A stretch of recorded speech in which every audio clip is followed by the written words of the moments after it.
In June 1812, war broke out between the United States and the British Empire. And yes, Canada was included in this war. It was called the War of 1812, and today we're going to tell you all about it. Now, when most Americans think about the War of 1812, they don't really think about Canada or British Canada that much. They think about battles like the Battle of New Orleans or the writing of the Star-Spangled Banner during the attack on Baltimore. Canadians also have their own perspective on this war, one that focuses on the battles between American invaders and Canadian defenders. But both of those perspectives neglect the bigger picture. This was a war between two great powers, the United States and the British Empire, and it was fought all over North America. So why were these two countries, who were closely tied through trade, investment, and family, fighting each other? Well, there were several causes. The first one was trade. In the years leading up to the war, the British had passed a number of laws designed to restrict American trade in order to hurt American shipping. Now, before I continue, if you could please stop destroying the video with your comments. Thank you very much. As I was saying, the British had done a lot of things that upset the Americans, like the impressment of American sailors into the Royal Navy.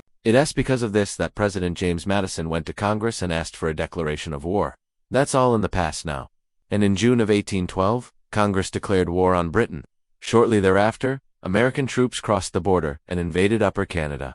Now, despite what some Americans believed at the time, the vast majority of Canadians were not eager to join the Americans. They were loyal to the British Crown. Now, it should be said that many Canadians did fight for the Americans, but they were definitely not the majority. At the same time, the U.S. didn't exactly have a warm welcome in Upper Canada. In fact, they were almost immediately forced to retreat back across the border. Now, although they did have some success early on, they were beaten back at a battle called the Battle of Queenston Heights. That was one of the first major battles of the war. It happened on October 13, 1812. The Americans won the battle, but it wasn't really a strategic victory. There were three main reasons for this. The first one was that the Americans tried to storm the heights without artillery. The second was that the Americans were inexperienced. And finally, the third reason is that the British and Canadian defenders were well led by Lieutenant Colonel John Harvey and Captain John MacDonald. So even though the Americans technically won this battle, it wasn't really a big deal in the grand scheme of things. Anyway, as winter approached, the Americans pulled back to Fort Niagara. Then, in the spring of 1813, the Americans attempted another invasion.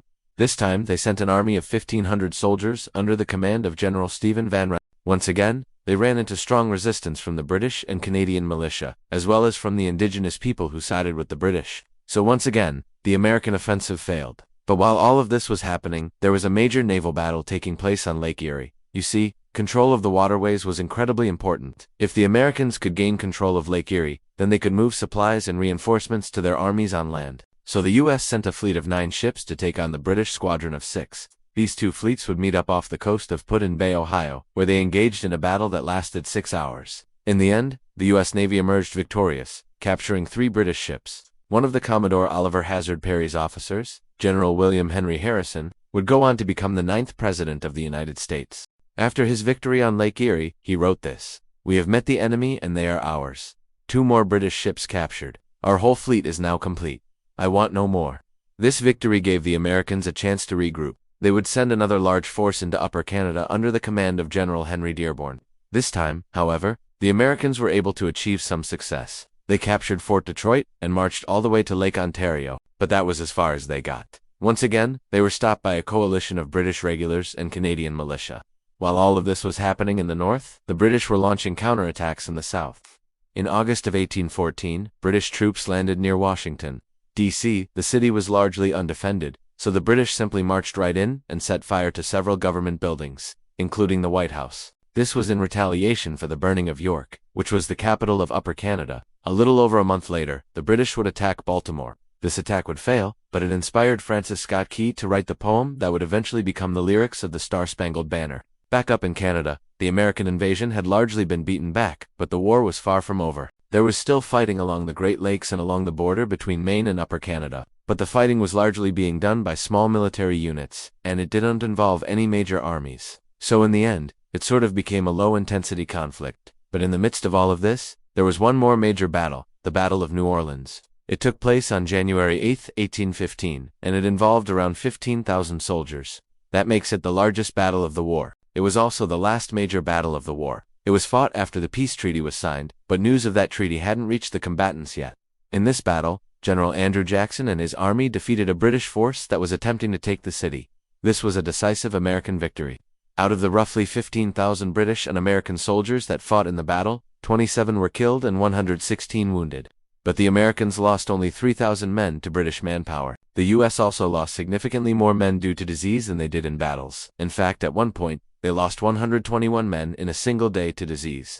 But anyway, this battle was a decisive American victory, and it made Andrew Jackson a national hero. But it wasn't long after this battle that peace negotiations were concluded.